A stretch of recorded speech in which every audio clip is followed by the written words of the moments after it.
বদা উপজেলা BNP দ্বিবার্ষিক council উদ্বোধনের মধ্য দিয়ে এবং একটি বদাবাসীর কাছে স্মরণীয় র্যালির মধ্য দিয়ে আমরা কার্যক্রম শুরু করেছি। আজকের এই কাউন্সিলের মধ্য দিয়ে আমরা বদাবাসী সহ পঞ্চগড় জেলা সাথে অথবা বাংলাদেশের প্রতিটি মানুষকে একটা মেসেজ দিতে চাই। আজকে বদা উপজেলা বিএনপি যেমন তাদের নিয়ম শৃঙ্খলা এবং ওয়ার্ড পর্যায় থেকে উপজেলা ইউনিয়ন পর্যায় থেকে উপজেলা পর্যায়ে এই যে নেতৃবৃন্দের কর্মীদের মতামতের ভিত্তিতে আজকে সংগঠন গতিশীল হয়েছে। এই গতিশীল হওয়ার কারণে যে নেতৃত্ব আসছে সেই নেতৃত্বের মধ্য দিয়ে কিন্তু আজকে আমরা বদা শহরে স্মরণকালে একটি র্যালি করতে পেরেছি এবং এটার মধ্য দিয়ে আমরা আপামর বদা সহ পঞ্চগড় সহ বাংলাদেশের বাসীকে একটি মেসেজ দিতে চাই। আমাদের প্রিয় নেতা বিএনপি ভারপ্রাপ্ত চেয়ারম্যান তারেক রহমান যেভাবে আজকের সংগঠনকে তৃণমূল পর্যায়ে সুসংহত করছে তারই একটি বহিঃপ্রকাশ আজকে বদা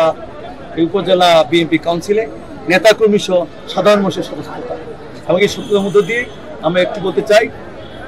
বিএনপি যে চিন্তা চেতনা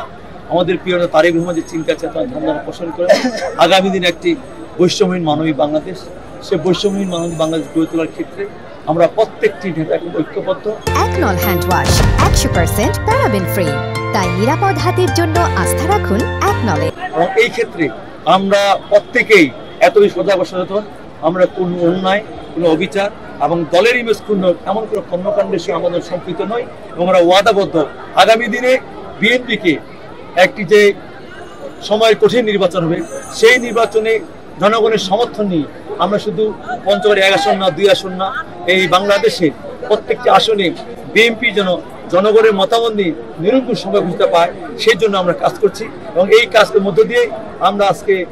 বদা উপজেলা বিএনপি প্রমাণ করব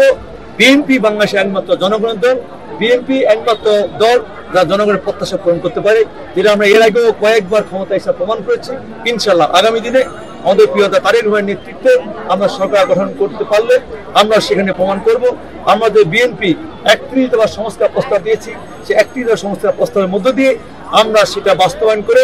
বাংলাদেশকে একটি সুখী সমৃদ্ধ বাংলাদেশ, জিয়া রহমানের দুর্নীতিমুক্ত বাংলাদেশ, আমাদের খালেদা জিয়া আপসীর নেতৃত্বে বাংলাদেশ, আমাদের তারেক রহমানের যে আজকে এই যুবক যে আন্দোলনের এবং তার যে দীর্ঘ নেতৃত্বে যে আজকে আমাদের সুফল, সেই সুফলের মধ্য দিয়ে আমরা সেই বাংলাদেশ গড়ে তুলব। এই হচ্ছে আজকে আমাদের